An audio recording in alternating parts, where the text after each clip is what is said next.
Oltre 50 edizioni fanno diventare la festa della castagna di Tarzo una festa assolutamente storica e alla quale non si può assolutamente mancare. La festa inizia il 3 ottobre fino al 19, sono 3 weekend molto belli, importanti, in cui si promuove il territorio, in cui la Proloco si impegna a realizzare nella piazza un sacco di eventi e soprattutto si promuove un prodotto tipico che è la castagna di Tarzo, è un prodotto che viene raccolto appunto nei boschi e nelle colline di Tarzo, un luogo bellissimo da un punto di vista paesaggistico incredibile, siamo all'interno delle colline UNESCO, quindi un'attrattiva turistica fondamentale e quindi penso che anche per i turisti che in questo mese di ottobre sono qui nella nostra provincia di Treviso, magari a visitare le colline o piuttosto sono ospiti nella nostra regione, credo che sia bello passare una giornata a Tarzo e assistere a questa festa che secondo me racconta la nostra storia, racconta i nostri prodotti, racconta il nostro territorio.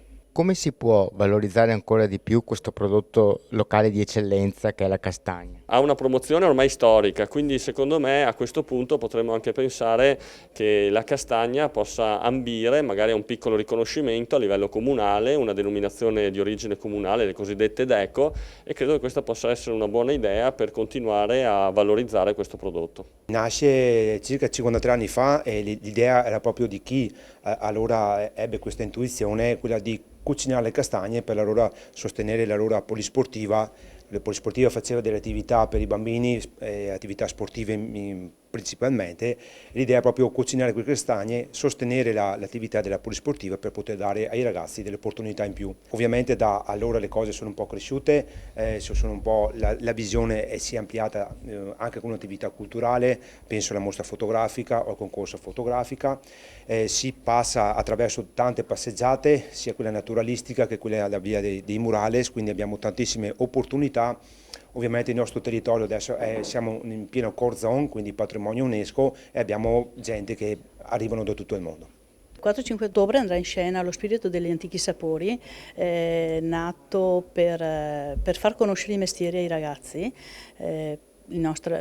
la distillazione della grappa, l'arte del norcino, l'arte dell'impagliare le sedie, i giochi anche di una volta, perché saranno presenti anche quelli, vari giochi che possono andare dai bambini più piccoli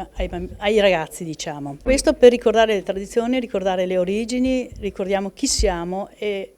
mantenere la nostra identità, come appunto è giusto fare che stiamo perdendo. Abbiamo i ragazzi che sono sempre più sui tablet, sui cellulari, sempre più su appunto, dispositivi elettronici, però magari non sanno come si impaglia o si mette a posto una sedia o si fa la semplice grappa, il semplice liquore che viene distillato dalla vinaccia, che comunque nella nostra zona abbiamo il prosecco, tutto un po' collegato alle tradizioni sempre.